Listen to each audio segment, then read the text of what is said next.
About 3 years ago, I was under a lot of stress from dealing with people. I just wanted to be completely alone, somewhere I wouldn't have to see or talk to anyone. So I decided to go camping in a place where no one else would be around. After searching for a while, I finally found what seemed like the perfect spot. When the day came, I drove out and arrived deep in the forest. As soon as I got there, I started setting up my tent. Not long after, I heard a rustling sound behind me. Startled, I turned around, but there was no one there. After a moment of complete silence, I suddenly heard someone laughing from behind a tree. My heart dropped. "Who's there?" I yelled. Then I heard a quiet male voice reply. "I'm not telling you." I assumed it was just some weird guy messing with me, so I tried to stay polite. "I'm sorry, but I came out here to be alone today. If you're gonna mess around, please do it somewhere else." He didn't respond. He just stayed silent. I was annoyed by his strange behavior, but I figured he'd leave eventually, so I focused on finishing my tent. After I was done, I looked around to see if he was still there, but I couldn't tell. There were no sounds at all. So I sat down, watched some YouTube videos, and ate a simple canned meal. When night fell, I finally went into my tent and laid down to sleep. That's when I heard a voice. "Going to sleep now?" It was the same voice from earlier. Panicking, I jumped out of the tent and looked toward where the sound came from. It was the same tree the man had been hiding behind earlier. I could still hear him laughing. "Who are you? Have you been here this whole time?" I shouted. "I'm really good at hiding," he said quietly. At that point, I was convinced something was seriously wrong with this guy, and I lost my patience. "Hey, stop messing around and come out here!" I yelled. Suddenly, he sprinted to another tree and hid behind it. Then, everything went silent again.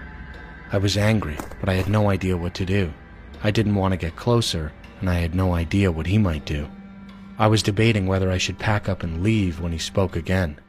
"That tent is going to be your coffin." That was it. I decided I needed to get as far away from this lunatic as possible and started tearing down my tent. That's when he shouted, "Where do you think you're going? Do you have any idea how long I've been waiting to roast you?" I started rushing even faster. Suddenly, he screamed and burst out from behind the tree, charging straight at me.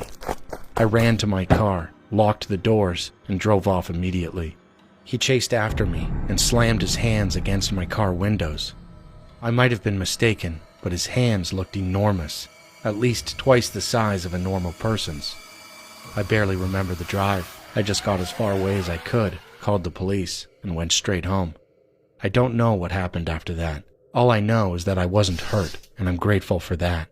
But even now, whenever I think back to that night, my breathing starts to speed up. Hello, my name is Jacob, and I'm from County Wexford, Ireland. This happened when I was 9 years old. My father and I visited Loftus Hall, which is widely known as one of the most haunted mansions in Ireland. I'd always been fascinated by haunted houses, so I was genuinely excited to finally see it in person. Loftus Hall is located near the Hookhead Lighthouse in County Wexford. When we arrived by car and my father saw the house up close, he looked visibly shocked. The mansion was originally built around the year 1350 by the Redmond family. In 1666, it later came into the possession of the Tottenham family. Sometime in the mid-18th century, the Tottenham family experienced a horrific event in that house. After that, the building was used for various purposes over the years, including as a convent and a hospital. Eventually, in 2011, it was purchased by the Quigley family and opened to the public as a tourist attraction. While we were on the tour, I overheard other visitors talking about the house, and that's when I learned the legend that has been passed down through generations. This is the story they told. It was a stormy night. The Tottenham family, who were living in the mansion at the time, were sitting down to dinner when they suddenly heard a knock at the door. When the head of the household opened it, he found a handsome young man dressed entirely in black standing outside. The family later referred to him as the Dark Stranger. They were a religious family, and they believed it would be unchristian to turn a stranger away, so they let him in and allowed him to stay. One of the daughters of the family, Anne Tottenham, who was believed to have been around 16 years old, became infatuated with him. One evening after dinner, the family and the dark stranger were playing cards together. At some point, one of the cards fell onto the floor. When Anne bent down to pick it up, she noticed something horrifying beneath the table. The dark stranger's feet were shaped like a goat's hooves. Anne immediately jumped up and shouted, "Your feet are split!" At that moment, the dark stranger burst into flames and shot up into the air and burst through the ceiling before vanishing into the night sky. A massive hole was left behind in the ceiling. According to legend, no matter how many times the family tried to repair it, the ceiling kept cracking. After that night, Anne was never the same. Her behavior changed completely. She stopped speaking and lived in a constant state of fear. Eventually, her family locked her inside her room. She refused to eat and spent most of her time staring out the window, as if she were waiting for the dark stranger to return. Anne died in 1775. When her family discovered her body, it was said to be rigid, with her arms and legs twisted into unnatural positions. No matter how hard they tried, they were unable to straighten her body. In the end, she was buried in that twisted posture. People later claimed that because Anne had seen the devil himself, her soul was twisted. Over the years, those who entered her room reported hearing whispers and the sound of footsteps when no one else was there. At one point during the tour, a visitor asked me to open the door to the room where Anne had been kept. The moment I opened it, I briefly saw the figure of a woman dressed in black standing right in front of me. I believe it was Anne's ghost. I also felt an intense, unnatural cold, but as more people entered the room, the cold suddenly disappeared. Years have passed since then. When I think back on that house, part of me still wants to visit it again someday, but I've since learned that the property has changed ownership, and it is no longer open to the public.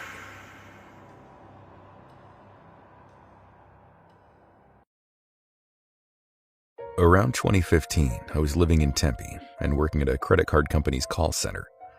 I worked the night shift, and I practically lived on coffee. I drank so much of it that my clothes always smelled like coffee. The job itself wasn't that hard. What really made it difficult was one of my coworkers, Amber. We were constantly on calls with no time for small talk. Tall cubicle walls separated each desk, so we couldn't even see each other's faces. Because of that, even though we worked together for over 6 months, we'd barely ever spoken. Then one day, I ran into her in the break room. She suddenly said to me, "I've explained this 3 times already. How do you still not understand?" I honestly thought I misheard her. "Excuse me?" She looked at me and added, "That's what I wanted to say to the customer I was just on the phone with. He was unbelievably frustrating." For a moment, I just stood there, confused. Then I started to feel irritated. I asked her why she was saying that to me.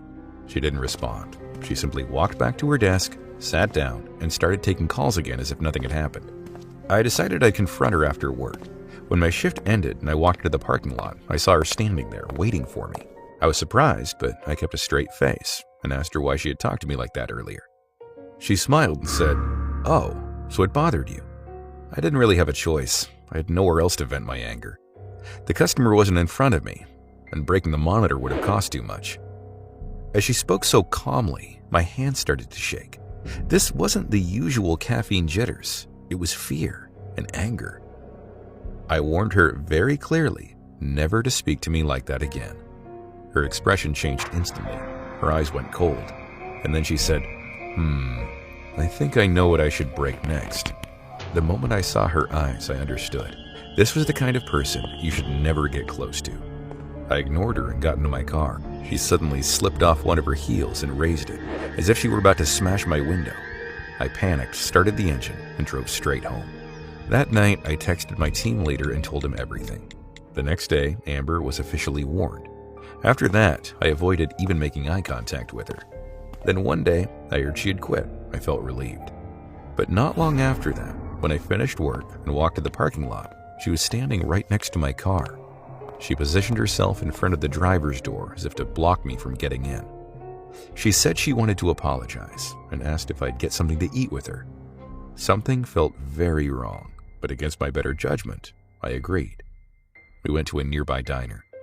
As we ate, I realized she hadn't come to apologize at all. Her apology was brief and empty. The entire time she stared at me as if she might stab me with her fork at any moment.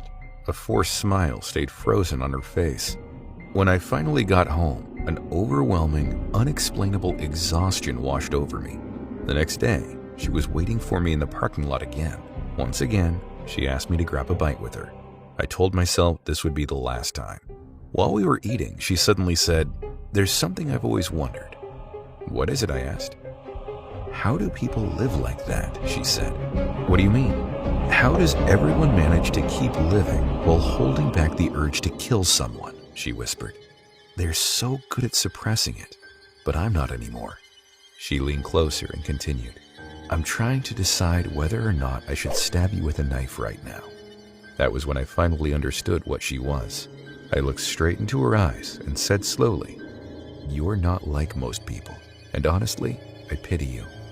You're going to spend the rest of your life suppressing a dream that can never come true." Then I left. I went straight home. Thankfully, she never came looking for me again. But even now, I still wonder, what kind of person was she? And what exactly was she planning to do to me? This is a real story from a friend of mine. It didn't happen to me, and I wasn't present when it occurred. For privacy reasons, I'll refer to my friend as Yancey. Yancey had an uncle who was very friendly and talkative. One night, Yancey, her uncle, and her aunt were hanging out together. It was around 12:30 a.m., and they were standing beside the road, just talking. Suddenly, without any warning, her uncle ran across the road in a frightened, panicked rush. He reached the other side, bent down, and picked up something, or at least that's what it looked like. His arms were open, positioned as if he were holding a person, but there was nothing there. Yancey and her aunt were completely confused. Everything happened so fast that they didn't even have time to process what was going on. Then her uncle sprinted back toward them, still holding his arms as if someone was in them. That's when a car hit him. He was rushed to the hospital and fell into a coma that lasted 3 to 4 years. When he finally woke up, he told his family what he believed had happened that night. He said he saw an old woman who used to sell jujubes sitting across the road. He recognized her immediately and ran to save her because he thought she was about to be hit by a car. Years earlier, there had been an elderly vendor woman who regularly came to their house to sell jujubes. She was especially close to Yancey's uncle and treated him like her own son. He had always been kind to her. Not long after those visits stopped, the woman passed away after being hit by a vehicle. That night, Yancey's uncle believed he saw her sitting across the road. Unfortunately, after the accident, he was never the same again. He lost his mental stability, and his personality changed completely. Maybe it was the ghost of that woman. Maybe she wanted to take him with her, but why would she return after so many years? I guess we'll never know. Hi, I'm a huge fan of your YouTube videos, and I wanted to tell you a story my friend experienced, so I hope you get the chance to see this. Anyway, this happened when he was 13. He was working with his uncle at a water park in El Salvador for some extra money. He had been working there for a few weeks already. One day, while they were cleaning, his uncle realized that he had forgotten his tools in the bathroom and was about to go get them when my friend asked if he could go instead, because he had never really explored the water park like that. His uncle said yes, but then started to say, "If you see someone, don't run." My friend thought his uncle was just joking and tried to laugh it off, but his uncle looked serious. That kind of freaked him out, but he brushed it off since they joked around a lot. While he was on his way to the bathroom, he mentioned that it was pretty far, but he kept walking. About halfway there, he suddenly heard a door slam. It was really loud because it was a metal door, and that completely freaked him out. After pausing for a moment, he saw a woman dressed entirely in white. She looked wet, almost transparent. He stood there for a second, terrified, and then started running back toward his uncle. As he ran, he could hear wet footsteps slamming against the pavement, getting faster and faster behind him. He later said he was glad he was active and played soccer because he was able to run really fast. When he finally reached his uncle, he started tearing up and explaining how he saw a woman dressed in white chasing him. That's when his uncle said, I'm sorry I didn't tell you about this before, but this place is haunted. The woman you saw was a ghost. Her children drowned here, and the pain completely broke her. She ended her life in that bathroom so she could be with them forever. After hearing that, my friend didn't know what to say or do. He just stood there in silence. Because of that incident, he had to go to therapy, and even now, he's still afraid when he thinks about it. I have written to you before because I am a big fan of the stories that you cover. I shared my story about a weird man that I used to see at my grandmother's house, but back then I didn't share many details because I was scared. But today, I'd like to share the whole story with you. I'm 16 right now, but this story happened when I was about 7. I used to go to my grandmother's house a lot because she had 4 cats, and I loved to play with them. Almost every time I went to her house, there would be an older-looking man with long, white hair, glasses, and a brown cane with beautiful designs on it. He needed the cane because he had a limp in his left leg. My grandmother always used to talk with him over a cup of tea, but I was always scared of him. There wasn't anything particularly scary about him, but I disliked him for reasons I couldn't explain. He would never speak to me, he would just look at me in a strange way.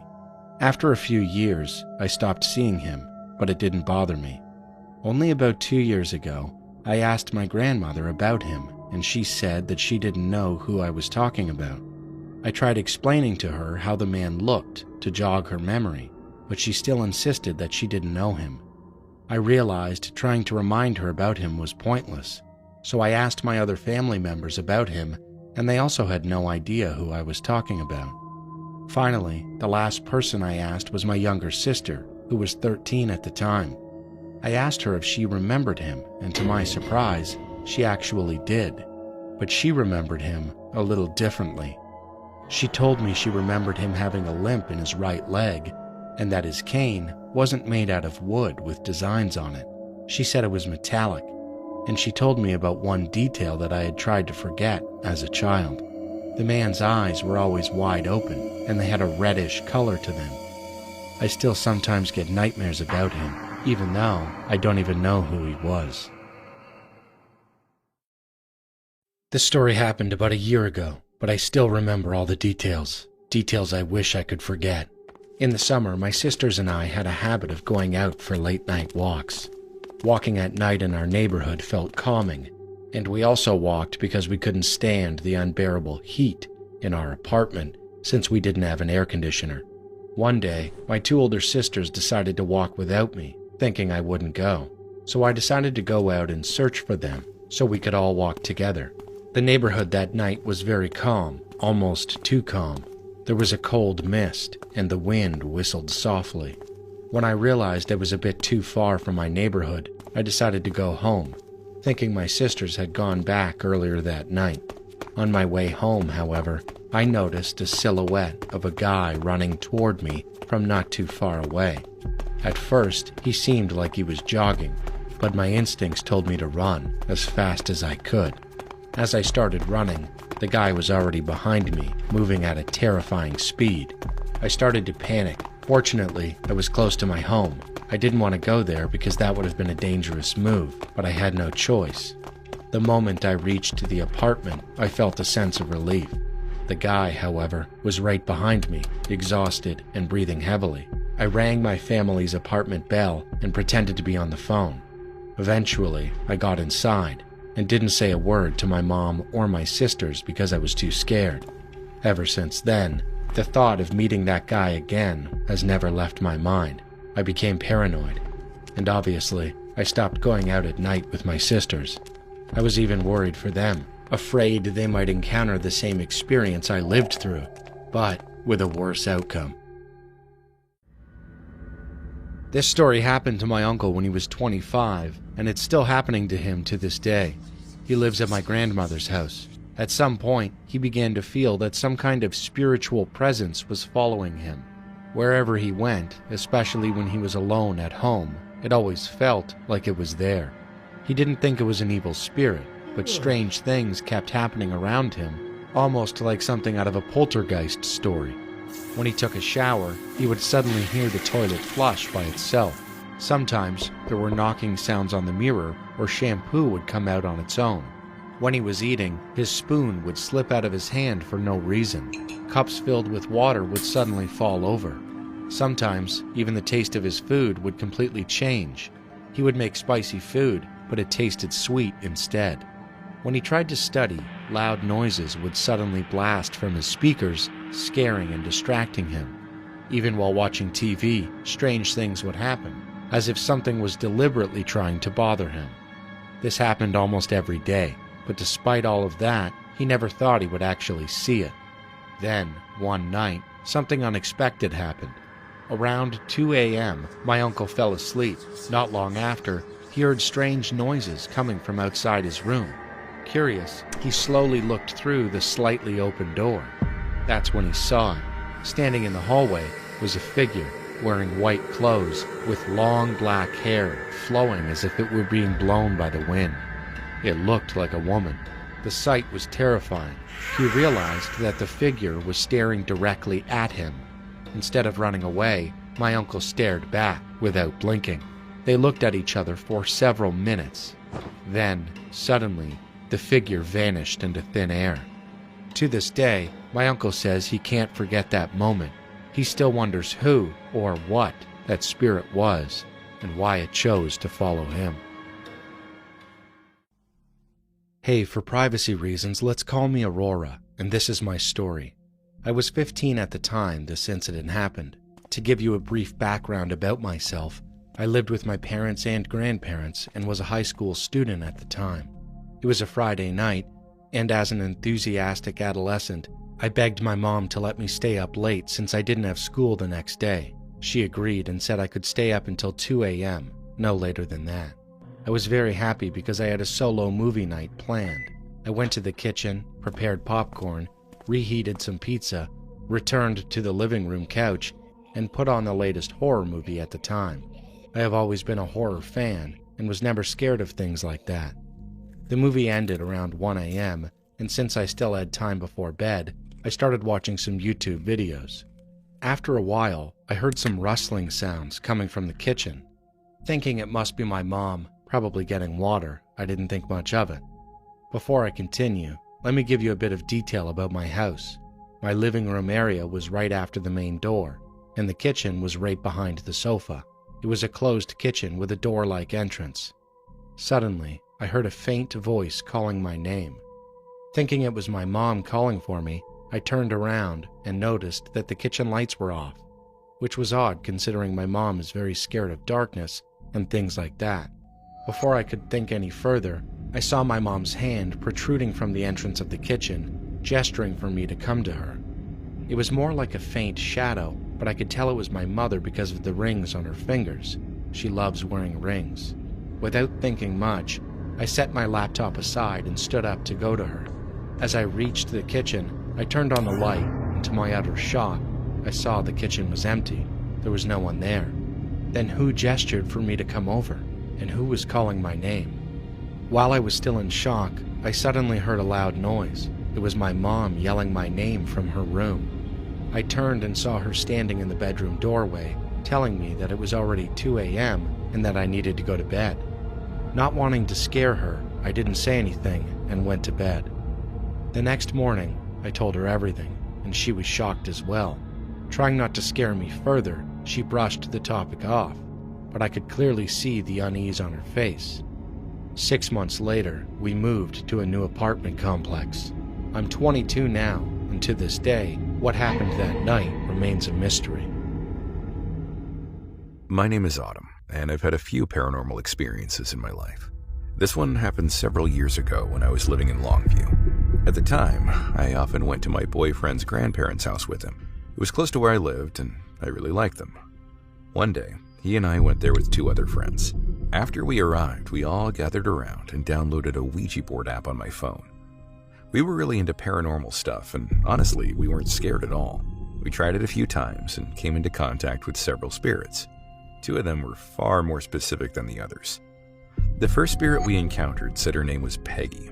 We asked her simple questions, things like, how did you die, and are you trapped here? She claimed she had drowned in a swamp. Coincidentally, there was a filthy, trash-filled swamp directly behind my boyfriend's grandparents' house. One of our friends got scared and begged us to stop, saying she didn't want to hear anymore. We said goodbye to the spirit and tried the app a few more times, but this time, a spirit appeared that refused to give us its name. The friend who had been scared of Peggy started saying she had a really bad feeling about it. We all laughed it off, and just to mess with her, we asked the spirit, "Do you like us?" The planchette moved to no, and at that exact moment, my phone screen began to flicker very faintly. We were all terrified and immediately closed the app. Later that night, everyone went home. I begged my grandmother, who I was living with at the time, to let me stay the night at my boyfriend's grandparents' house. Our families were close, so it wasn't unusual, and she agreed. My boyfriend and I decided to make the night a little more special. So we grabbed some drinks, we watched YouTube, took small sips, and talked. At one point, he got up to use the bathroom. When this happened, I was sitting on the top bunk, curled with my back against the wall. I could hear him coughing in the bathroom right next to his mirror, so I assumed he'd be back at any moment and relaxed a bit. I swear my eyes were closed, yet I could still see the mirror across the room, the dresser, the TV, and the game console. Then someone started talking to me. A cold but gentle hand brushed a strand of hair away from my face, and a voice softly asked, "Are you okay, baby?" Without thinking, I answered, "Yeah, why?" The hand stayed on my cheek, or at least the cold sensation did. Then the voice asked, "Will you carry my baby?" I got scared, but I assumed my boyfriend was just drunk and messing with me. I replied, "Maybe when we're older, but not now, baby." The voice became more insistent. It started to distort, twisting into something deeper and unfamiliar, repeating over and over, "Will you carry my baby?" I kept saying, no, this isn't funny anymore, please stop. Then I heard my boyfriend's voice say, "Who are you talking to?" Everything went completely black. I snapped my eyes open and saw my boyfriend looking at me, his face full of concern. "I was talking to you," I said, assuming he was joking. "I just walked back from the bathroom," he said, even more worried. "I heard you talking to someone." Without hesitation, I jumped off the bunk bed and screamed at him to stop messing with me, that he was scaring me. He grabbed my hand and we ran out of the room into the living room. I couldn't understand what had just happened. I collapsed onto the couch and explained everything, crying because I genuinely felt like my life was in danger. He started tearing up too. As I told him what I had experienced, I realized something. He wasn't lying. Whoever touched me and spoke to me, it wasn't him. Neither of us slept that night. We sat in the living room until around 6 or 7 in the morning, then went into the bedroom, grabbed our things, and left for my house. As soon as I got home, I went straight to my room, curled up, and tried to sleep. Later, when I started looking things up, I came across old myths and legends about demons that drain life from women while they sleep. I hope I never experience anything like that again. It's too difficult to explain to others and even to myself. That night, I felt like I was losing my mind. I wanted to share this story because I used to believe that demons like that only existed in books. I never thought they could be real. I want to share a story my grandmother used to tell me when I was a kid. She told me a lot of stories growing up, but this one always stuck with me. It was strange, sad, and deeply unsettling in a way I never forgot. When my grandmother was about 10 years old, around 10 years before the partition of India and Pakistan, she was living in Goa, India. Her family was deeply Catholic, and the church was a big part of their daily lives. Every Sunday, after Sunday school ended, my grandmother and her friends would play in the church garden while they waited for their parents to come pick them up. My grandmother's name was Alice, and she had 3 close friends, Ella, Jacqueline, and Marilyn. Ella was different from the others. She was an orphan, and there was always something distant about her, like she was half lost in thought. While the other kids laughed and ran around, Ella would sometimes say she could see people that no one else could see. Some of the kids found that uncomfortable, but my grandmother was always kind to her. One Sunday, while they were playing in the garden, Ella suddenly stopped. She said she could hear someone calling her name. None of the other girls heard anything. Curious, Ella slowly walked toward a large palm tree near the edge of the garden. Sitting on the ground beneath it was a woman. According to Ella, the woman was breathtakingly beautiful. She wore a soft, white dress that looked like silk, glowed almost like an angel, and smelled faintly of jasmine. Ella talked with the woman for a while. When Sunday school ended, one of the nuns from the orphanage came to call Ella back. Before leaving, Ella pulled my grandmother aside and told her about the woman. Alice, I met a woman today. She's so beautiful and she smells like jasmine. She looks like a bride. And she lives near that tree. We're going to meet here every Sunday, so I won't be playing with you guys anymore. Then Ella made my grandmother promise not to tell anyone, and because she was a good friend, my grandmother kept that promise. As time passed, Ella changed. She became happier, more outgoing. She got deeply involved in church activities, and there was something about her, almost like she had a glow. Jacqueline and Marilyn, who had always been the most popular and active girls at church, grew jealous of her. They even told my grandmother she should stop being friends with Ella. Instead, my grandmother chose to distance herself from them. When my grandmother eventually told Ella about this, Ella didn't seem surprised at all. She already told me this would happen. Ella said. That's when my grandmother finally asked her what she and the woman had been talking about every Sunday all that time.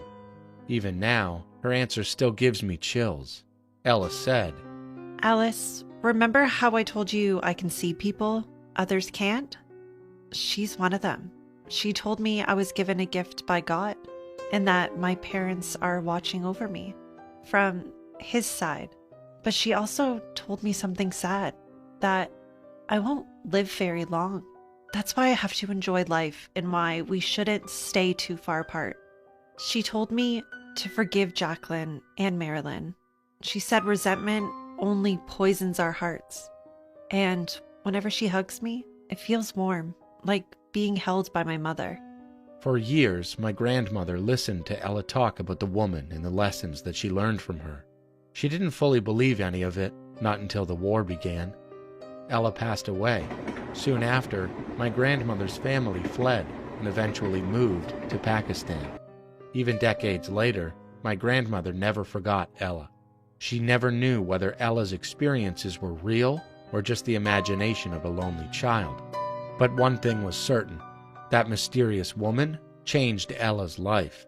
And even now, I sometimes think about this story and wonder, did Ella really see an angel? This happened when my mom was 7 years old. Back then, my mom and my grandmother often went into the forest to pick mushrooms and wild berries. They did it almost every week, and even now, they still go sometimes. One day, after collecting a lot, they were on their way back home. That's when my grandmother accidentally bumped into a man on the trail. They both apologized and went their separate ways. My mom noticed that the man had a strange, unpleasant smell, but she didn't think much of it. A little while later, the same man appeared again, and this time he was following them. He asked, "Are you here to pick mushrooms?" They both said yes. My grandmother replied, Yes, but we're heading home now. Then the man said, "Follow me. I know a place where there are a lot of mushrooms." At that moment, my grandmother felt a chill run down her spine. She told him they needed to go home quickly. My mom was tired too and just wanted to leave. But the man wouldn't stop. He kept insisting that they follow him, again and again. Finally, they started running, and he ran after them. When they were almost out of the forest, the man suddenly stopped. He just stood there, staring at them, with a strange, unreadable expression. They ran all the way home. About 3 days later, my mom and grandmother went back to the forest to pick more mushrooms. This time, they took a different path. As soon as they entered, they saw several police cars. It looked like a crime scene. Later, they found out that it really was one. A police officer approached them and asked if they had seen anything suspicious. My grandmother told him about the man who had followed them. The officer then showed her a photo and asked, "Is this the man? He's our main suspect." My grandmother froze. It was him, the same creepy man who had chased them. She was absolutely sure. She asked the officer, What happened? What did he do? The officer told her that a young woman had been brutally murdered in the forest. My grandmother was terrified. My mom started crying uncontrollably. A few weeks later, a letter arrived at their house. Because they were witnesses, my grandmother was summoned to court. She testified about what she had seen. In the end, the man was found guilty of murder and sentenced to life in prison. About a week later, news came out that he had confessed. He admitted that he had killed 2 other women. The girl in the forest wasn't his only victim. After that, my mom and grandmother felt relieved. They slowly began going back to the forest again. But 4 years later, something else happened. There was a prison break in the area. Rumors spread that about 7 inmates had escaped, including him. After hearing that, they were too scared to ever return. They never went back to that forest again. Sometimes I still think about what could have happened to them. What if they had followed him to get more mushrooms?